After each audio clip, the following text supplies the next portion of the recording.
Atomic habits part 6 अंतरप्रेरणेला दिले जाणारे अवाजवी महत्त्व. बोस्टन येथील मॅसॅच्युसेट्स जनरल हॉस्पिटलमध्ये ॲनी थार्डनाईक नावाची प्राथमिक रुग्णसेवा पुरवणारी डॉक्टर होती.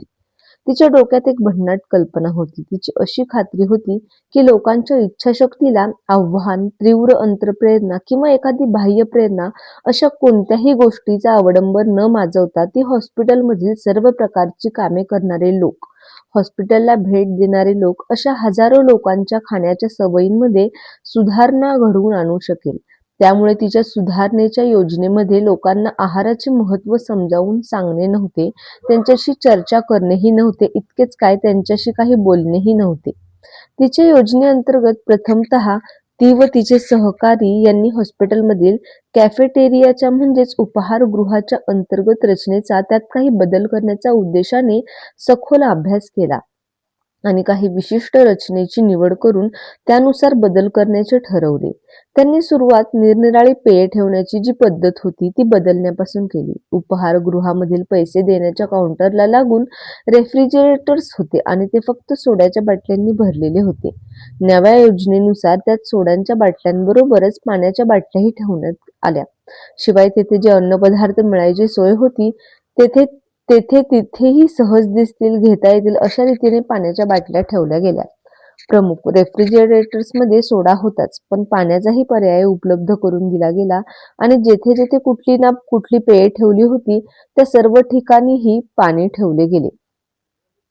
पुढील 3 महिन्यात उपाहारगृहातील सोड्याची विक्री 11.4% कमी झाली आणि पाण्याच्या बाटल्यांची विक्री 25.8% वाढली.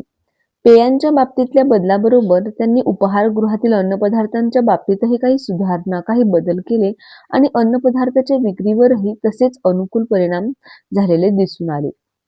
ॲनीच्या योजनेप्रमाणे उपाहारगृहाचे व्यवस्थापन अथवा त्यांचा लाभ घेणारे ग्राहक यांच्यापैकी कोणाशीही याविषयी काहीही बोलले नाही. ॲनीने तिचा हेतू साध्य करून दाखवला. लोक एखाद्या वस्तूची उत्पादनाची निवड ती वस्तू, ते उत्पादन काय आहे यापेक्षा ते कुठे ठेवलेले आहे, त्याची जागा कोणती आहे यावर करतात. स्वयंपाकघरात शिरल्यावर समोर ओट्यावरच जर बिस्किटांनी भरलेली प्लेट दिसली तर मग स्वयंपाकघरात शिरताना बिस्किटे खाण्याचा विचारही मनात नसताना किंवा त्यावेळी मला भूकही लागलेली नसताना मी 4-6 बिस्किटे उचलून नक्कीच खाऊन टाकणार. तसेच ऑफिसमधल्या चहाच्या टेबलावर जर डोनट्स आणि बेगल्स ठेवले असेल तर ते मधून मधून खाण्याचा मोह आवरणे कोणालाही कठीणच पडेल. तुम्ही कुठे आहात, तुमच्यासमोर कोणते संकेत येत आहेत यावर तुमचे वर्तन अवलंबून राहते. भोवतीच्या गोष्टी, वातावरण, परिस्थिती हा माणसाकडून विशिष्ट वर्तन करून घेणारा अदृश्य हात असतो. आपल्यापैकी प्रत्येकाचे व्यक्तिमत्व निराळे असते, तरीही विशिष्ट परिस्थितीत, वातावरणात विशिष्ट प्रकारचे वर्तन सर्वांकडूनच पुन्हा पुन्हा घडत राहते. चर्चमध्ये सगळेच लोक हळू आवाजात बोलतात. सुनसान अंधाऱ्या रस्त्यावर सगळेच लोक सावधपणे, दक्षतेने चालतात. अशा रीतीने वर्तनातील सर्वात नित्याचा बदल हा आंतरिक नसतो, बाह्य असतो. आपल्या सभोवतालचे जग जसे बदलत जाते तसे आपण बदलत जातो. कर्ट लुईन या मानसशास्त्रज्ञाने 1936 साली गणिताच्या भाषेत एक साधे पण सामर्थ्यशाली अर्थपूर्ण समीकरण मांडले. व्यक्ती, त्यांचे सभोवताल आणि त्यांचे वर्तन या 3 गोष्टींमध्ये एक नाते असते. त्या एकमेकांशी बांधल्या गेलेल्या असतात. व्यक्ती याला इंग्रजीमधला शब्द पर्सन, सभोवतालला एन्व्हायरमेंट ई, वर्तनाला बिहेवियर बी आणि 2 गोष्टींमधली नात्याला गणिताच्या भाषेतला इंग्रजी शब्द आहे फंक्शन. वरील समीकरण त्याने इंग्रजीमध्ये असे मांडले: behaviour is function of the person is their environment. B is equal to F bracket P आणि ई. लुईच्या या समीकरणाची सत्यता सर्व प्रकारच्या उद्योग व्यवसायात पटायला वेळ लागला नाही. 1952 साली हॉकिंग स्टर्न या अर्थतज्ञाने उर्मीसरशी केलेली खरेदी अशी एक संकल्पना मांडली. खरेदीदार एखादी गोष्ट प्रथमच पाहतो आणि तिचे दर्शन त्याच्या मनात त्या गोष्टीची गरज निर्माण करते, उर्मी उत्पन्न करते आणि त्या उर्मीसरशी ती वस्तू त्याला तिची गरज नसतानाही तो खरेदी करतो. वेगळ्या शब्दात सांगायचे तर कधी कधी फक्त गरजच ग्राहकांना वस्तू खरेदी करायला भाग पाडत नाही, तर त्याच्याबरोबर ती ज्या विशिष्ट पद्धतीने सादर होते त्यामुळेही क्वचित गरज नसलेली ती वस्तूही त्याच्या मनात खरेदीची उर्मी निर्माण करते. ते ती खरेदी करतात. उदाहरणार्थ दुकानात खूप वर किंवा अगदी जमिनीलगत ठेवलेल्या वस्तूंपेक्षा सहजी आपल्या दृष्टीपथात असलेल्या गोष्टी खरेदीकडे आपला जास्त कल असतो. नावाजलेल्या वस्तू महाग असल्या तरीही त्या ग्राहकाला अगदी सहजपणे दिसतील, त्यांच्या नजरेत भरतील अशाच जागी ठेवलेल्या असतात.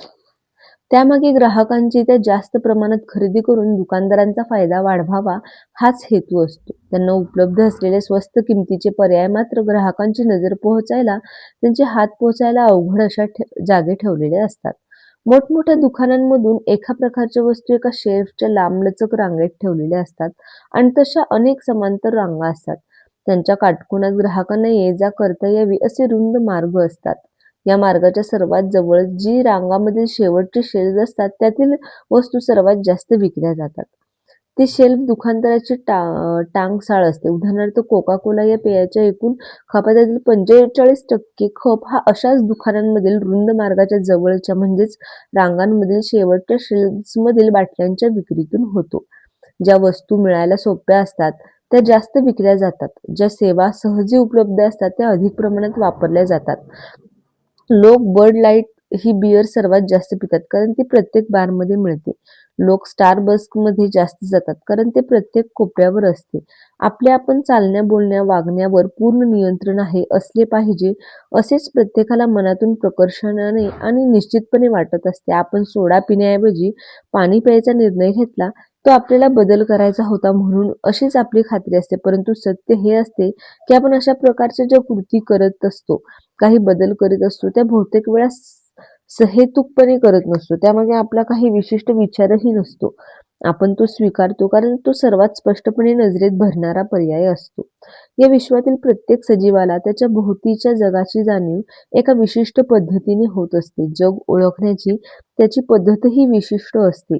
गरुडाकडे कितीतरी लांबवरचे दिसण्याची लक्षणीय क्षमता आहे. सर्प त्याच्या सतत वळवळणाऱ्या जिभेने भोवतालच्या हवेची चव घेत असतात असे वाटते. त्यावेळी त्यांना वासाचे ज्ञान होत असते. शार्क माशांना त्यांच्या जवळ येणाऱ्या माशांच्या अस्तित्वाची जाणीव पाण्यात उत्पन्न होणाऱ्या विद्युत प्रवाहाच्या आणि कंपनांच्या स्वरूपात होते. इतकेच काय, छोटे छोटे जंतूही त्यांच्या संवेदनात्मक पेशींच्या साह्याने त्यांच्या भोवताली विषारी रसायने आहेत का याचा शोध घेऊ शकतात. माणसांमध्ये जी जाणीव ज्ञानेंद्रिये मज्जासंस्था यांच्या तर्फे उत्पन्न होते, माणूस जगाचा अनुभव दृश्य, आवाज, गंध, स्पर्श आणि चव या 5 संवेदनांमार्फत घेतो. परंतु आपण आणखीही काही मार्गांनी आपल्याला प्रेरित करणाऱ्या, उत्तेजित करणाऱ्या संकेतांची नोंद घेऊ शकतो. त्यातले काही प्रत्यक्षात असतात तर काही अप्रत्यक्ष, केवळ जाणवणारे असतात. वारे वाहू लागते, तापमान घटले की आपल्यालाही वादळाची चाहूल लागते. पोटदुखी वाढणार असली तर पोटातील हालचालींनी समजते. खडबडीत रस्त्यावर चालताना तोल जाणार असला तर तेही कळते. रक्तातील मिठाचे वाढलेले प्रमाण किंवा तहानेची पाणी पिण्याच्या गरजेची जाणीव यांसारखे अनेक अंतर्गत संकेत उत्तेजक आपल्या शरीरातील पेशी ओळखतात. माणसाची सर्वात शक्तिशाली सक्षम संवेदना ही दृष्टीची असते. माणसाच्या शरीरात एकंदर 1,10,00,000 पेशी असतात. त्यापैकी 1,00,00,000 पेशी या दृष्टीच्या संवेदनासाठी राखून ठेवलेल्या असतात. काही तज्ज्ञ असेही सांगतात की मेंदू त्याच्या ग्रहण शक्तीपैकी निम्मी शक्ती ही दृष्टीचे संकेत समजून घेण्यासाठी खर्च करत असतो. अशा रीतीने आपण आपल्या ज्ञानेंद्रियांपैकी डोळ्यांवर सर्वात जास्त अवलंबून असतो हे मान्य केले की आपल्या सवयींसाठी दृश्य संकेतच सर्वात अधिक सहाय्यक असतात, परिणामकारक, उत्प्रेरक ठरतात. या विधानाचे काहीच आश्चर्य वाटणार नाही. आपल्या समोरच्या दृश्यातील छोटासा बदल आपण काय करतो यामध्ये फार मोठा बदल घडवून आणू शकतो.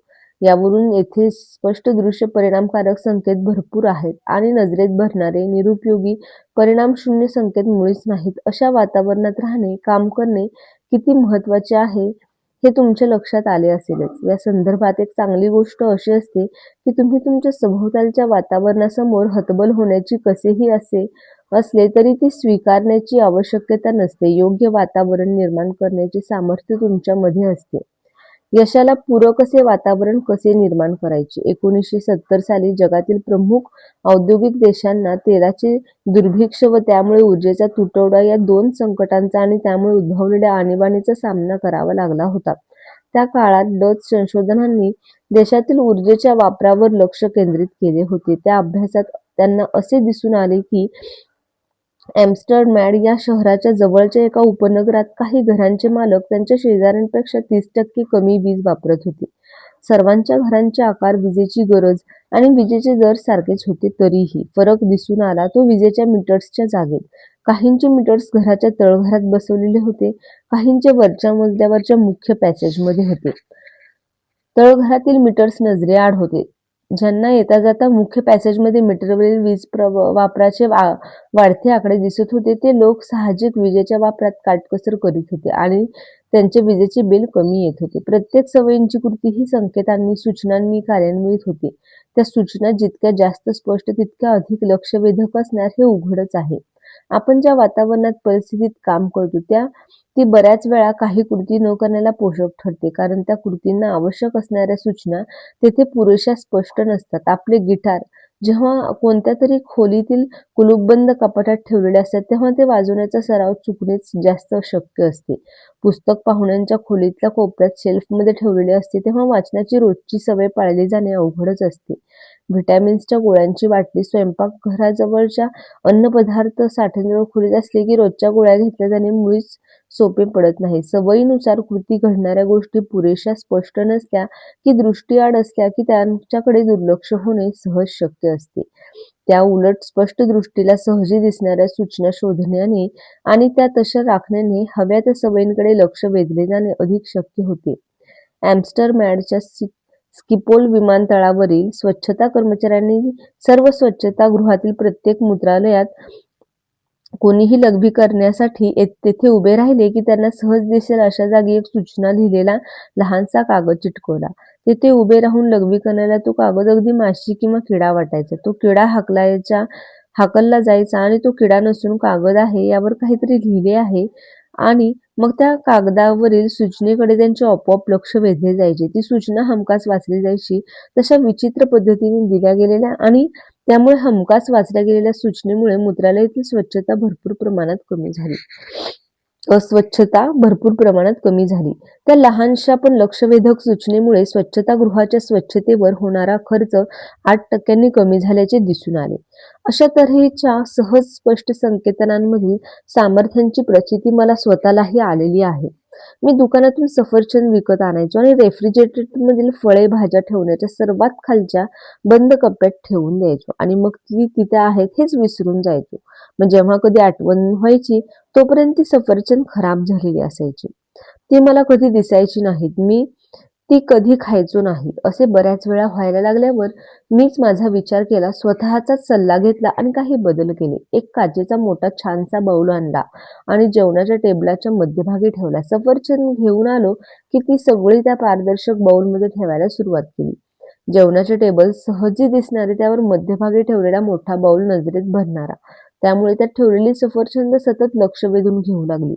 जादू झाल्यासारखा घडलेला बदल लाभदायक ठरला. मी रोज सफरचंद खाऊ लागलो, कारण आता ती नजरेआड नव्हती, स्पष्टपणे दिसत होती, नजरेत भरत होती, मला बोलवीत होती. अशा पद्धतीने तुमच्या आवडत्या सवयी आवर्जून पाळल्या जाव्यात यासाठी तुमच्या सभोवताली काय काय बदल करता येईल याबद्दलच्या आणखी काही कल्पना सुचवतो.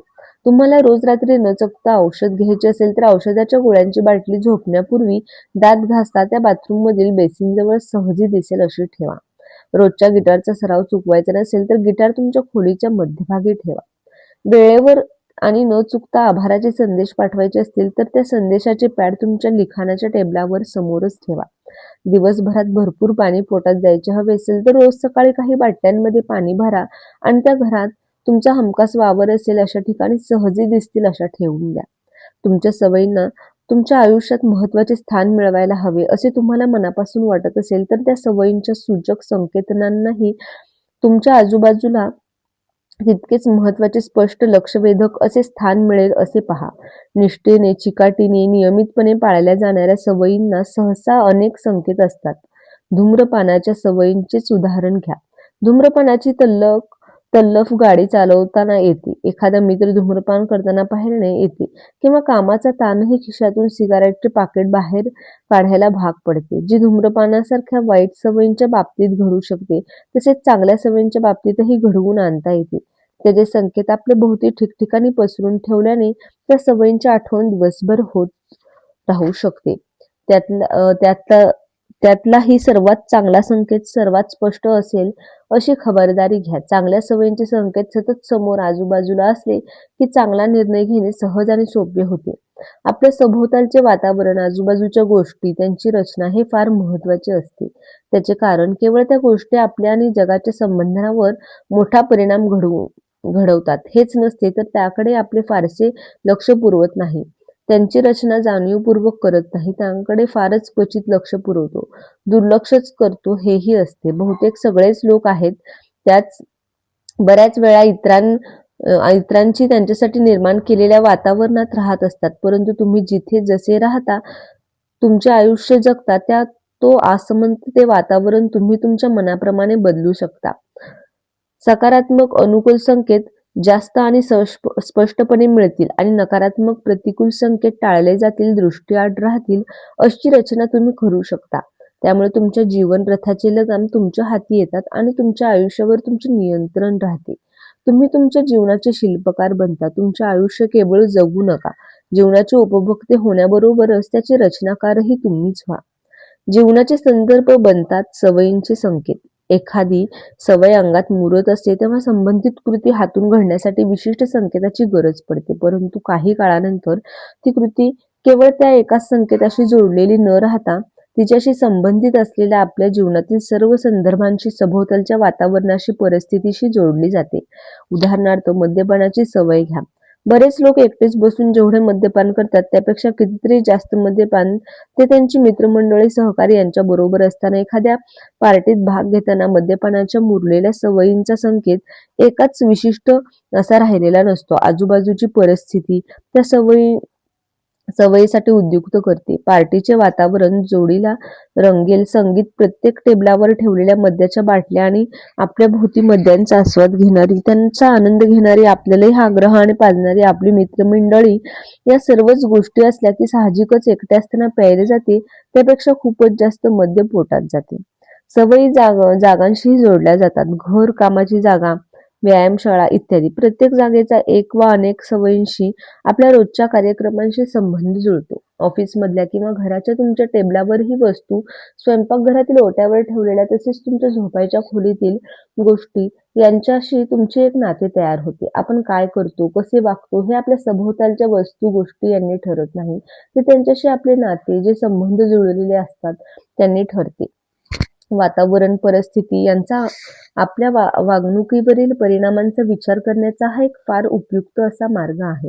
आपल्या सभोवती केवळ वस्तू, गोष्टी पसरलेल्या आहेत असा विचार करणे थांबवा आणि त्यांच्याशी जडलेल्या नात्याचा, संबंधांचा विचार करा.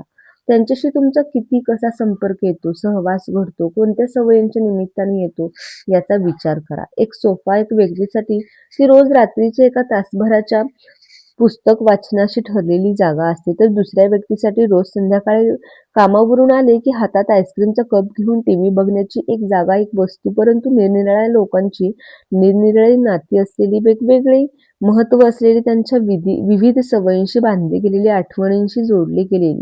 यातून ही चांगली गोष्ट शिकण्यासारखी आहे की तुम्ही तुमच्या प्रत्येक सवय अशा कुठल्या तरी वस्तूशी, गोष्टीशी, जगाशी जोडून घेऊ शकता. निद्रानाशाचा विकार असलेल्या लोकांना अभ्यास करणाऱ्या एका शास्त्रज्ञाच्या गटाने त्या लोकांना सांगितले, जोवर थकून कंटाळून तुम्हाला झोपावेसे वाटत नाही तोवर तुम्ही तुमच्या झोपायच्या खोलीत पलंगाजवळ जायचे नाही, निराळ्या खोलीत बसून राहायचे. अगदी झोप आली की मगच जाऊन पलंगावर पडायचे. ती शिस्त काही दिवस पाळल्याने झोपायची खोली, पलंग आणि झोप यांचे एक घट्ट नाते त्या लोकांच्या मनात तयार होत गेले आणि पलंगावर पडल्यावर लगेच झोप येण्याची सवय अंगी मुरू लागली. त्यांच्या मेंदूवर असे पक्के संस्कार होत गेले की पलंगावर पडले की बाकी काहीही करायचे नाही. फोन पाहायचा नाही, वाचायचे नाही, टीव्ही पाहायचा नाही, घड्याळ न्याहाळत पडायचे नाही, फक्त झोपायचे. अशा संबंधांच्या संदर्भाच्या नात्याचे महत्व आणखी एक धोरण उघड करते. सभोवतालचे वातावरण बदलले, नव्या वातावरणात राहावे लागले, तरीही नव्या सवयी लावून घेणे, सवयींमध्ये बदल करणे कठीण जात नाही, सोपेच राहते. सांप्रतच्या सवयींकडे ओढणाऱ्या लहान लहान संकेतांना सहजी टाळता येते. नव्या वातावरणात जा, निराळे व कॉफी शॉप, वेगवेगळ्या बागेतील बाग, खोलीतला फारसा वापरात नसलेला कोपरा, नवा परिपाठ सुरू करा.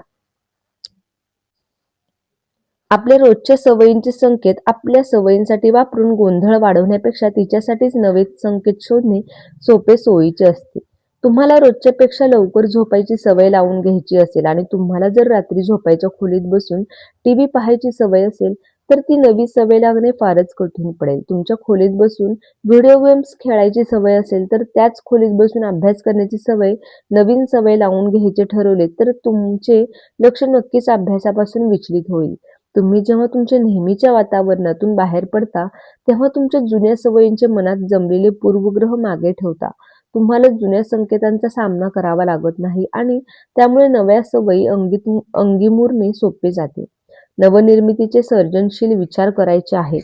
भल्या मोठ्या प्रशस्त खोलीत जाऊन बसा आणि सरळ आकाशाखाली, घराच्या गच्चीवर, छतावर बैठक मारा. नाहीतर उंच उंच दालने असलेल्या एखाद्या अवाढव्य वास्तूमध्ये जा.